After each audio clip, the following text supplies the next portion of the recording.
தமிழ்நாட்டில் இதுவரைக்கும் கனமழை பதிவானதை பார்த்தோம். அதுக்கப்புறம் மிக கனமழை தீவிரமாகும் என்று சொன்னோம். அதே மாதிரி உள் மாவட்டங்களில் மிக கனமழை கடுமையாக பதிவாச்சு. இப்போ அடுத்து வரக்கூடிய நாட்களில் அதி கனமழை பொறுத்த வரைக்கும் பெய்ய போகிறது. தென்மேற்கு பருவமழையினுடைய தீவிரம் காரணமாக இந்த மழைக்கான எச்சரிக்கை உங்களுக்கு நம்ம தொடர்ந்து கொடுக்கிறோம்.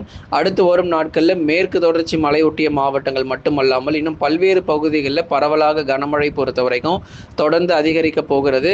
தமிழ்நாடே ஒரு குளிர்ச்சியான ஒரு சூழ்நிலையாக தற்பொழுது மாறி இருக்கு அப்படின்னு தான் நம்ம சொல்லி ஆகணும்.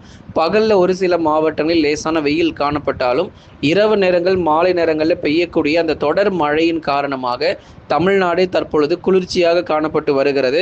அடுத்தடுத்து வரக்கூடிய நாட்களிலும் இன்னும் பெரும்பாலான மாவட்டத்தில் இதுவரைக்கும் எங்களுக்கு மழையே வரலங்கன்னு சொல்ற மாவட்டங்கள் கூட கனமழை பொறுத்த வரைக்கும் தீவிரமாக இருக்கும்.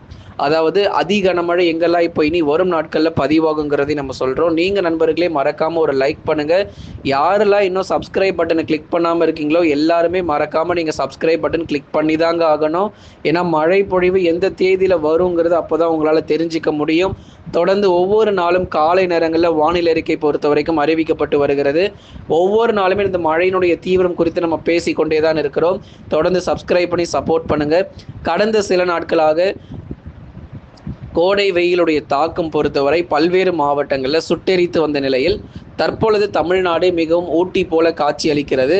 அதுவும் குறிப்பாக இரவு மற்றும் நள்ளிரவு நேரங்களில் சற்று குளிர்கிறது அப்படின்னு சொல்லி நிறைய பேர் வந்து கமெண்ட்லலாம் போட்டிருந்தீங்க. அதில் குறிப்பாக உள் மாவட்டத்தில் ப்ரோ இது என்ன மே மாதமா இல்லை நவம்பர் மாதமானலாம் சில பேர் வந்து கேட்டிருக்கிறாங்க. அதனால் அந்த அளவுக்கு இது மே மாதமா இல்லை நவம்பர் டிசம்பர் மாதமான வித்தியாசம் தெரியாத அளவுக்கு வானிலை பொறுத்த வரைக்கும் மாற இருக்கிறது.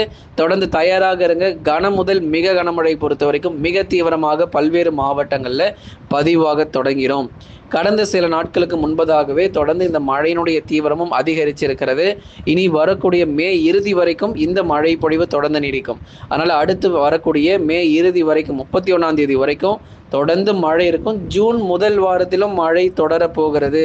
தென்மேற்கு பருவமழை முன்கூட்டியே தொடங்க இருக்கு. அப்படிங்கிறதுனால தான் இந்த மழை வாய்ப்புகளை பற்றி நம்ம அதிகமாக பேசிக்கிட்டு இருக்கிறோம்.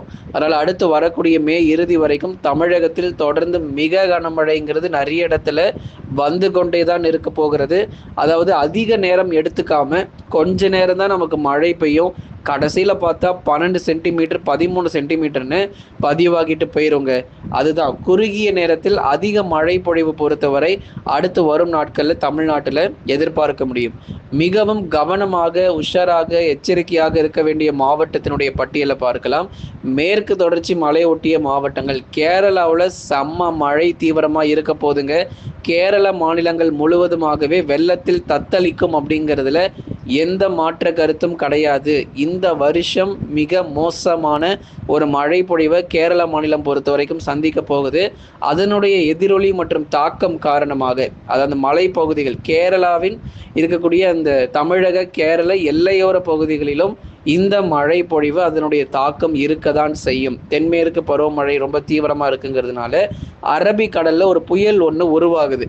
இந்த ஒரு புயல் உருவானா கூட பரவாயில்ல. இந்த புயல் உருவாகி அடுத்த சில நாட்கள்ல அடுத்த ஓரிரு நாட்கள்லேயே வங்கக்கடல் பகுதிகளிலும் ஒரு குறைந்த தாழ்வு பகுதி உருவாகி புயல் சின்னமாக உருவெடுக்க வாய்ப்பு இருக்கு. அப்போ ஒரே நேரத்தில் 2 புயல்கள் பொறுத்த வரைக்கும் மிரட்ட போகிறது. தொடர்ந்து மேற்கு தொடர்ச்சி மலையொட்டிய மாவட்டங்கள் பொறுத்த வரைக்கும் காற்றுனால நமக்கு எந்த பாதிப்பும் இல்லை அப்படிங்கிறத முதல்ல தெளிவுபடுத்திடுறோம். நீலகிரி, கோயம்புத்தூர், தேனி, தென்காசி போன்ற மாவட்டங்களில் காற்றுனால நமக்கு எந்த ஒரு பாதிப்போ அல்லது ஆபத்தோ ஏற்பட போகிறது கிடையவே கிடையாதுங்க. முழுக்க முழுக்க தமிழ்நாட்டில் மழையினால தான் அதிகமான பாதிப்புகளை தவிர காற்றுனால நமக்கு எந்த ஒரு சேதமும் கிடையாது. இனி வரும் நாட்களிலும் பெரும்பாலான மாவட்டத்தில் மழை பொழிவு ரொம்ப அதிகமாக இருக்கும். மேற்கு தொடர்ச்சியில் நீலகிரி, கோயம்புத்தூர், தேனி மற்றும் தென்காசியிலும் கனமழை புரட்டி போடும்.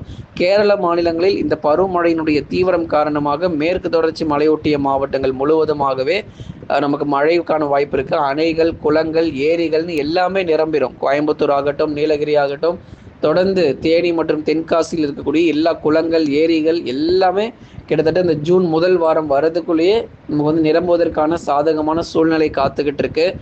மழையும் அந்த அளவுக்கு தீவிரம். கன்னியாகுமரியில் புத்தன் அணை, பேச்சிப்பாறை, சிவலோகம் உள்ளிட்ட அந்த அணை பகுதிகளாக நிறைய இருக்குது கன்னியாகுமரியில். தொடர்ந்து அங்கே எல்லாமே திருப்பரப்பு போன்ற பகுதிகள் எல்லாம் நீர் வரத்து அதிகமாக தொடங்கிறோம்.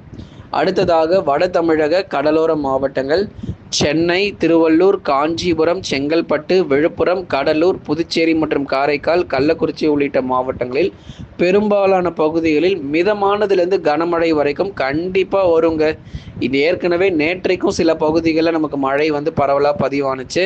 இன்றைக்கும் நமக்கு பரவலாக ஒரு சில இடத்துல நமக்கு மழை பதிவாகிட்டு தான் இருக்கும். நமக்கு நேரங்கள் முக்கியம் கிடையாது, மழை தான் நமக்கு முக்கியம். ஏன்னா நிறைய பேர் நள்ளிரவில் அதே மாதிரி சென்னை, திருவள்ளூர், காஞ்சிபுரம், செங்கல்பட்டில் எங்களுக்கு மிட் நைட்டில் தான் ப்ரோ மழை, சம மழை பொழந்து கட்டுது, நாங்கள் தூங்கிட்டு இருக்கப்ப சரியான மழை கொட்டி தீர்த்துக்கிட்டு இருக்கு அப்படின்லாம் சொல்லியிருந்தீங்க. அதுதான் இனி அடுத்து வரும் நாட்களும் இதே போல தான் நமக்கு மழை இருக்கும். எங்கெல்லாம் இன்னும் மழை தொடங்காமல் இருக்கோ அங்கேயும் கனமழை வெளுத்து வாங்கிரும். அதனால எங்கள் ஊரில் மழை வரல அப்படின்னு சோகமாக இருக்காதீங்க. உங்கள் பகுதிகளுக்கும் மழைக்கான வாய்ப்பு அதிகரிச்சிருக்கு. தென்மேற்கு பருவமழை தமிழ்நாட்டில் ஒரு இடம் விடாமல் எல்லா பகுதிகளுக்கும் தான் தீவிரமாகியிருக்கு. அதனால் இந்த மாவட்டத்துக்கு மட்டும்தான் மழை வரும், இந்த மாவட்டத்துக்குலாம் மழையே வராதுன்னெலாம் சொல்ல முடியாது. அடுத்து வரும் நாட்களில் தமிழ்நாடு முழுவதும் எல்லா பகுதிகளுக்கும் மழைக்கான வாய்ப்பு இருக்குது. அப்படிங்கிறது தான் உங்களுக்கு மிக அழுத்தமாக நம்ம இப்போ சொல்கிறோம். வட தமிழக கடலோர மாவட்டத்தை தொடர்ந்து டெல்டா மாவட்டங்கள் தஞ்சை, நாகை, திருவாரூர், அரியலூர், பெரம்பலூர், திருச்சி மற்றும் புதுக்கோட்டையிலும் மழை தொடர்ந்து இருக்கும். மழை இருக்குங்கிறதுக்காக 24 மணி நேரமும் மழை வரும்னு எதிர்பார்க்காதீங்க. வரப்போகிறதே 1 மணி நேரத்துலேருந்து 2 மணி நேரம் தான் அதிகபட்ச மழை பொழிவு. ஏதோ சில மாவட்டங்களில் மட்டும் 3 மணி நேரத்துக்கும் மேலாக மழை பொழிவுகள் தொடர்ந்து பதிவாகும். பெரும்பாலும் அதாவது 80% ஒரு அரை மணி நேரத்திலிருந்து 1.5 மணி நேரத்துக்குள்ளேயே இந்த மழை பொறுத்த வரைக்கும் முடிஞ்சு போயிடும். அதனால் அதிக அளவு மழை வாய்ப்புகள் அப்படிங்கிறது பெரும்பாலும் எதிர்பார்க்க முடியாது. ஆனால் அந்த குறுகிய நேரங்களில் பெய்யக்கூடிய மழை காரணமாக தாழ்வான பகுதிகளில் தண்ணீர் சூழ்ந்து காணப்படுவதற்கான வாய்ப்புகள் இருக்குது. ஒரு வெள்ளம், கடுமையான ஒரு வெள்ளம் வருவதற்கும் தாழ்வான பகுதிகளில் தண்ணீர் தேங்கி நிற்பதற்கும் ஒரு வித்தியாசம் இருக்குது. அதனால் தாழ்வான பகுதியில் தண்ணீர் தேங்கி நின்னாலே அது ஒரு வெள்ளமா அப்படின்னா கண்டிப்பாக கிடையாது. அது நமக்கு தொடர்ந்து குறுகிய நேரத்தில் அதிக மழை பெய்கிறதுனால ஆங்காங்கே சில பகுதிகளில் ஒரு சிறிது நேரத்திற்கு ஒரு தற்காலிகமாக நிறைய பகுதிகளில் தண்ணீர் சூழ்ந்து காணப்படும். அதுக்கப்புறம் படிப்படியாக இயல்பு நிலை அப்படிங்கிறது திரும்ப ஆரம்பிச்சிடும். அதுதான் வட தமிழக உள் மாவட்டத்தில் கடந்த சில நாட்களாக நடந்துகிட்டு இருக்கு. உதாரணமாக சேலம் மாவட்டத்தில், தருமபுரி மாவட்டத்தில் மழை வெளுத்து வாங்கி விட்டுருக்குங்க. ஒரே இரவில் 11 சென்டிமீட்டர் மழையெல்லாம் பதிவானதுக்கான வாய்ப்பு தொடர்ந்து இருந்திருக்கு. அதனால மழையினுடைய தீவிரம் சேலம் மாவட்டங்கள், கரூர், நாமக்கல், திருப்பூர், ஈரோடு, கிருஷ்ணகிரி, தருமபுரி, வேலூர், திருப்பத்தூர், ராணிப்பேட்டை மற்றும் திருவண்ணாமலை உள்ளிட்ட மாவட்டங்களிலும் பலத்த மழை பொறுத்த வரைக்கும் எதிர்பார்க்க முடியும். காரணம் தென்மேற்கு பருவமழை ஒன்று மட்டும்தான். அடுத்ததாக தென் மாவட்டங்களில் ஒரு சில இடத்துல மதுரை, திண்டுக்கல், விருதுநகர், சிவகங்கையில் பகுதியாக விட்டு மிதமானதிலிருந்து கனமழையும், ராமநாதபுரம், தூத்துக்குடி, திருநெல்வேலி மற்றும் கன்னியாகுமரியில் பகுதியாக கனமழையும் அவ்வப்போது எதிர்பார்க்கலாம். இனி மழை காலம்தான், வெயில் காலம் தற்காலிகமாக நமக்கு இல்லாமல் இருக்கு. நமக்கு மீண்டுமாக வெப்பம் அதிகரிக்குமா, அதற்கான வாய்ப்பு இருக்குமான்னு கேட்டால் ஜூன் மாதங்கள் வரைக்கும் நமக்கு இந்த வெப்பநிலை அப்படிங்கிறது கொஞ்சம் அதிகமாக இருக்கிறது போல தான் தெரியும். ஜூலையிலேருந்து உங்களுக்கு பகல் நேர வெப்பநிலை இயல்புலை திரும்பிடும். இப்போ மழை வந்துட்டு இருக்கிறதுனால இப்போ பெருசாக வெயில் தெரிஞ்சிக்கல. இந்த மழையெல்லாம் முடிஞ்சதுக்கப்புறம் செம்ம வெயில் நமக்கு காத்துக்கிட்டு இருக்கு. அது இன்னும் ஓரிரு வாரங்கள் வரைக்கும் இருந்து அதுக்கப்புறம் வெயிலுமே ஓய்வு கொடுக்க ஆரம்பிச்சிடும். நண்பர்களே, நீங்கள் மறக்காமல் ஒரு லைக் பண்ணுங்கள், சப்ஸ்கிரைப் பண்ணி தொடர்ந்து சப்போர்ட் பண்ணுங்கள். துல்லியமான வானிலை இருக்கையும் பெற்றுக்கொள்ளுங்கள்.